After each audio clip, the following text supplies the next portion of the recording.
Hey folks, my name is Bob Maindell, owner of Holding the Line Guide Service located on the eastern edge of the Texas Hill Country. It's the winter of 2023 and I wanted to put together a series of 3 videos on how to fish the Bladed Hazy Eye Slab. There's 3 techniques I use during the winter. One is called Snap Jigging, one is called Slow Smoking, and the other is called Easing. Going to do one video on each one of those. Alrighty, in this video we're going to cover the snap jigging tactic. The snap jigging tactic is typically employed when the water temperature falls under 50 degrees and when the fish are just extremely stubborn. The reason I wait until we have the coldest water of the season to employ the snap jigging tactic is that I feel that fish are responding to this when threadfin shad are nearly immobile or to the point of being thermally shocked or killed due to extremely cold water conditions. As this lure rises up off the bottom suddenly and then flutters back and then stops for an instant, that very much imitates what these shad look like and do when they're in their last few minutes of life about to be zapped by the cold. All right, so here we go. We're going to focus on the rod tip now, and I'm going to talk you through these steps.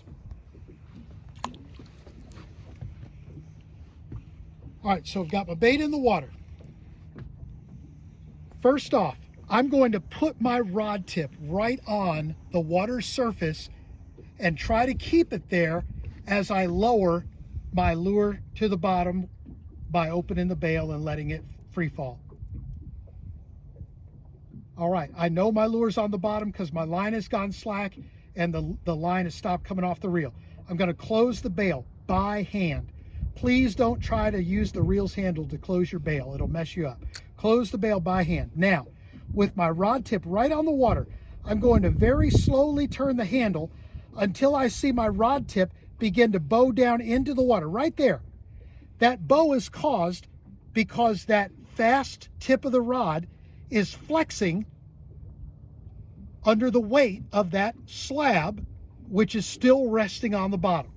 All right, now, that rod tip is on the water and my lure is on the bottom with a taut line in between. Now, to start my retrieve, I'm going to lift that rod tip to about 5 or 6 inches off the water surface. If I'm doing this right, then I also know now that my lure is that same 5 or 6 inches off the bottom.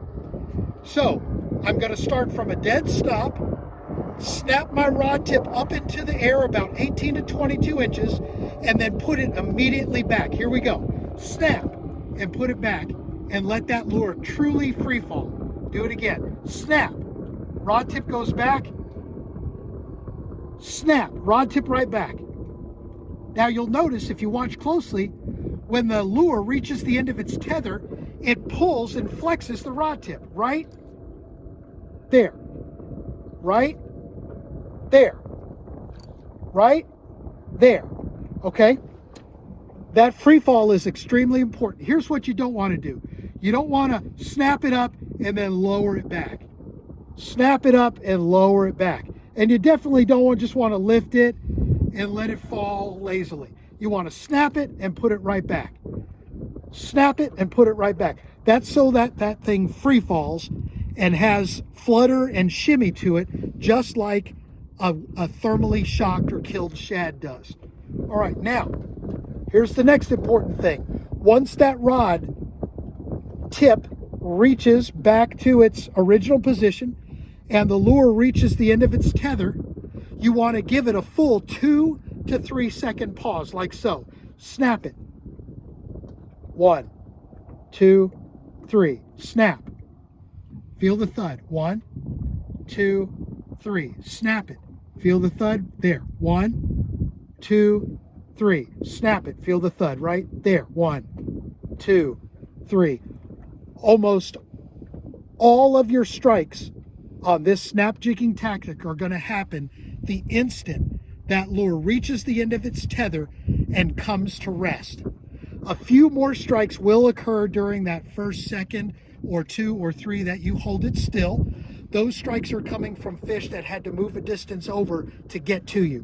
But most of your strikes are coming the instant you feel the thud of that lure reaching the end of its tether and stopping short of bottom by 5 or 6 inches. All right, so let's do that one more time. I'm gonna reel it up. Here's the lure at the surface. I'm putting my rod tip on the surface, opening the bail, letting that lure free fall. Waiting for the lure to hit the bottom. When I do, I'm gonna slam that bail shut. Boom, right there. Okay, so now the lure is on the bottom, my line is tight. If I lift my rod, I can see it flex under the weight of the lure. I'm gonna bring that up 5 to 6 inches off bottom, like so, and then start snapping. Snap. Put my rod tip right back and wait for the thud of the lure to reach the end of its tether. Snap it. Thud. 1, 2, 3. Snap. Thud. 1, 2, 3. Got to check.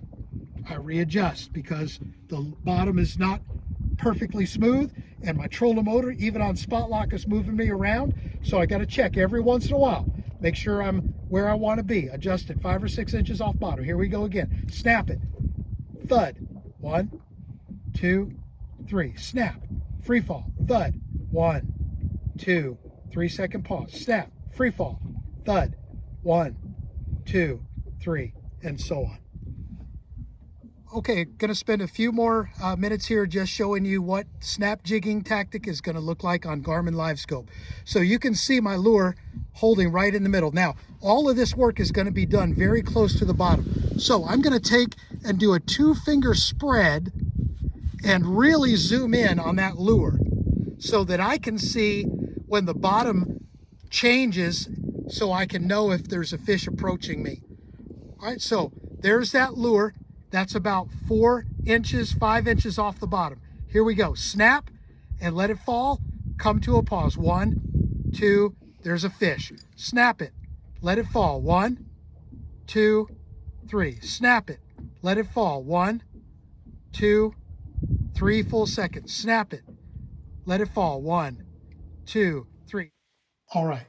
Want to talk a little bit about the Bladed Hazy Eye Slab. First off, the blade itself. If you've not used the MAL lure for white bass in the summer months, this may not make as much sense to you, but there is absolutely something about that spinning blade that draws white bass when they will otherwise not be interested in anything else. So we've tried to incorporate a spinning blade into a slab so that that shine and flash and vibration is present even in a bait appropriate for the winter months.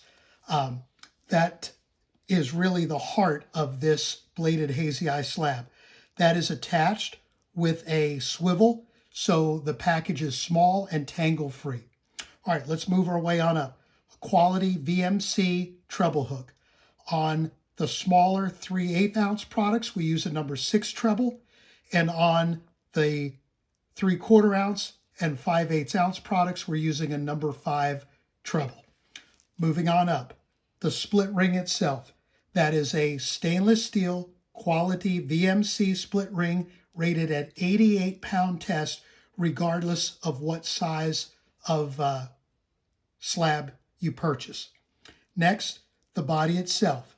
Notice it's shad shaped, not minnow shaped. We've placed a false eye very near the treble hook. That is the focal point. That's what draws the most attention from predators.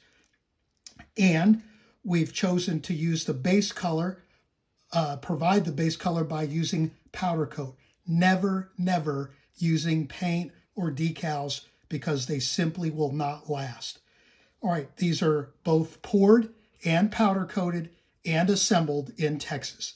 Moving our way up towards the top. The snap. The snap is rated at 94 pound test, also produced by VMC. The snap does a couple of things for you. It allows for freedom of movement, a wag left and right on the rise, and a shimmy or flutter on the fall. It also makes for very quick upsizing and downsizing of your lure because of ease of lure changes with the snap feature. And then finally, there is the stinger hook. I don't know of any other white bass specific slabs that incorporate stinger hooks. They may be out there, but I will tell you that that absolutely puts more fish in the boat, and the colder the water is, the more true that statement is I just made. We're using a single quality VMC hook there.